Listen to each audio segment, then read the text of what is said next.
jeritan yang tak terlihat. Malam itu terasa biasa saja. Di sebuah kampung kecil tinggal seorang pria bernama Fikri. Ia dikenal keras, mudah marah, dan tidak suka dengan hewan, terutama kucing. Baginya, kucing hanyalah hewan pengganggu, mengotori teras, mencuri lauk, membuatnya kesal. Suatu sore, seekor kucing kurus masuk ke dapurnya dan menjatuhkan piring berisi ikan goreng. Suara pecahnya piring membuat emosi Fikri meledak. "Hei, dasar binatang sial!" teriaknya. Tanpa berpikir panjang, ia mengejar kucing itu ke halaman belakang. Hewan kecil itu ketakutan, bersembunyi di sudut tembok. Alih-alih mengusir, Fikri mengambil sebatang kayu. Beberapa menit kemudian, semuanya sunyi. Kucing itu tak lagi bergerak. Fikri menghela napas kesal, lalu pergi begitu saja, meninggalkan tubuh kecil yang tak berdaya. Ia merasa tidak bersalah. Itu cuma kucing, gumamnya. Namun ia tak tahu, setiap makhluk bernyawa adalah ciptaan Allah, dan setiap perlakuan akan dimintai pertanggungjawaban. Malam pertama setelah kejadian itu, Fikri mulai merasa tidak nyaman. Tidurnya gelisah. Ia bermimpi berada di tempat gelap. Ia mendengar suara lirih, seperti suara tangisan kecil. Meong.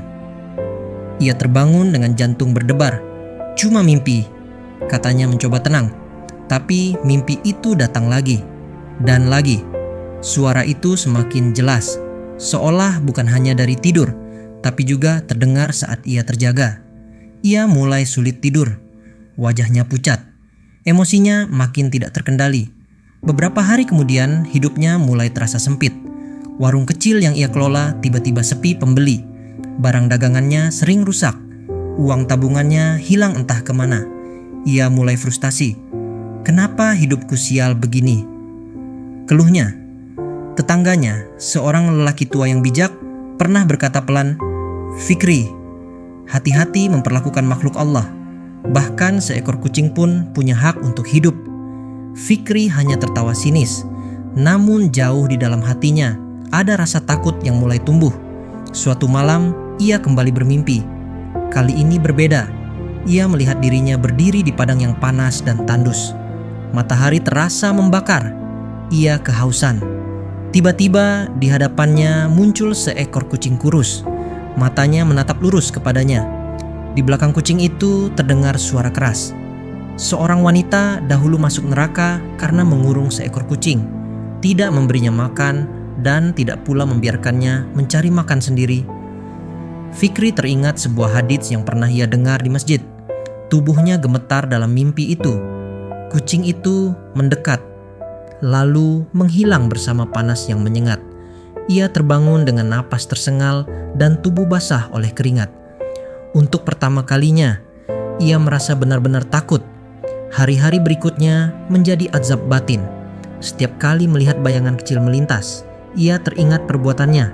Setiap mendengar suara kucing di kejauhan, dadanya terasa sesak. Ia mulai menyadari sesuatu. Mungkin ini bukan sekadar kebetulan. Mungkin ini teguran. Karena dalam Islam, bahkan kepada hewan pun kita diajarkan kasih sayang. Rasulullah SAW bersabda bahwa ada seorang wanita yang diazab karena menyiksa kucing, dan ada pula seorang lelaki yang diampuni dosanya karena memberi minum anjing yang kehausan. Allah Maha Adil, dan tak ada satupun perbuatan yang luput dari catatan.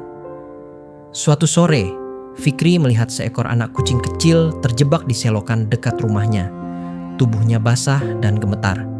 Refleks ia ingin mengusir, namun langkahnya terhenti. Bayangan mimpinya kembali muncul, tangannya bergetar. Perlahan, ia mendekat. Untuk pertama kalinya, bukan dengan amarah, tapi dengan rasa bersalah.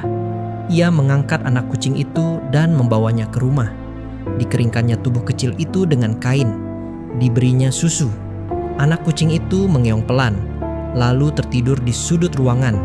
Hati Fikri terasa berbeda. Ada rasa hangat yang lama hilang. Malam itu ia sujud lama sekali.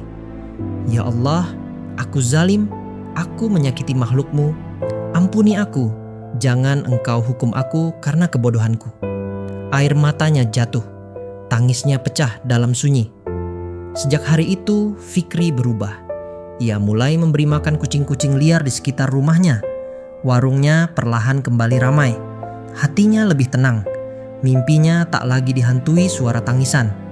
Ia sadar, azab tidak selalu datang dalam bentuk petir atau bencana besar.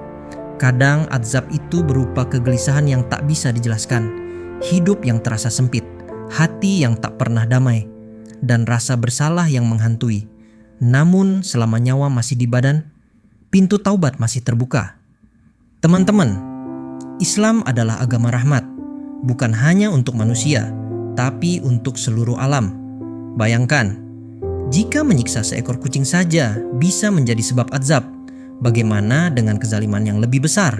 Setiap makhluk bernyawa memiliki hak. Mereka tak bisa berbicara membela diri, tapi Allah mendengar jeritan yang tak terdengar oleh manusia. Jika hari ini kita pernah menyakiti hewan, bertaubatlah